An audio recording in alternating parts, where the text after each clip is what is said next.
Hello everyone, কেমন আছেন সবাই? আশা করি সবাই ভালো আছেন। গতকালকে আমি একটা হাস্যকর নিউজ দেখি বাংলাদেশের। সেটা হচ্ছে গিয়া জুনিয়র সাকিব।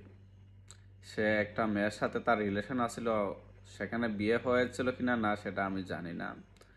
তো সেখানে তাকে এক ধরনের নেশা ড্রিঙ্ক করার পর তার গোপন অঙ্গ কেটে দেয়। তো আমার কথা হচ্ছে গিয়া বর্তমান সময়ে যে মানুষ বিয়ে করে, কোন বিশ্বাসে বিয়ে করবে? মেয়েরা যদি এভাবে যদি ছেলেদের গোপন অঙ্গ কেটে দেয়, তাহলে তো ছেলেরা কখনো মানুষকে বিশ্বাস করতে পারবে না এবং বিয়েও করতে পারবে না। আমার কথা হচ্ছে গিয়া যে এত সাহস কই থেকে পায় মেয়েরা? এই সরকার আসলে ক্ষমতায় আসার পর থেকে কিন্তু নারীদের অধিকারটা খুব বেশি বেড়ে গেছে, যার কারণে আসলে মেয়েরা এত বড় বড় সাহস করে। শুধু এই নিউজ না, আর এই ছেলে যে গোপন অঙ্গ কেটে দিছে ওর ওয়াইফ, এরকম না, এরকম